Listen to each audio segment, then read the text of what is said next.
سبحان اللہ و بحمدہ سبحان اللہ العظیم بسم اللہ الرحمن الرحیم۔ السلام علیکم دوستو، روزمرہ زندگی میں یہی چھوٹی چھوٹی دعائیں ہیں جن پر عمل کر کے ہم حضرت محمد صلی اللہ علیہ وآلہ وسلم کے اسوہ حسنہ پر چل سکتے ہیں اور دین اسلام کے مطابق زندگی گزار سکتے ہیں۔ ہماری آج کی ویڈیو کا ٹاپک ہے چھینک آتے وقت کی دعا۔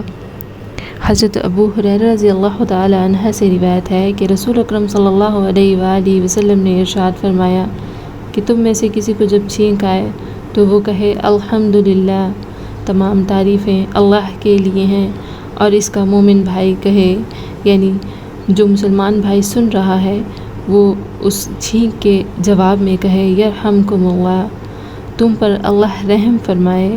جب وہ یہ کہے تو اس کے جواب میں جس کو چھینک آئی اس شخص کو یہ کہنا چاہیے یہدیکم اللہ ویصلح بالکم، اللہ تم کو سیدھی راہ پر چلائے اور تمہارا حال درست کرے۔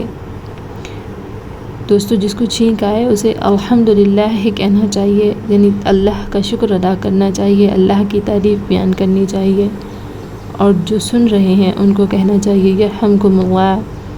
اس کے بعد جس شخص کو چھینک آئی وہ اس کے جواب میں یہ کہے تو زیادہ بہتر ہے یہدیکم اللہ ویصلح بالکم، اللہ تم کو سیدھی راہ پر چلائے اور تمہارے حال درست کرے۔ آمین ثم آمین۔ انشاءاللہ تعالی ملیں گے نئی ویڈیو میں نئے وظیفے نئی دعا کے ساتھ۔ اس طرح کی مزید اسلامک ویڈیوز دیکھنے کے لیے ہمارے چینل کے ساتھ جڑے رہیں۔ Thanks for watching, stay tune.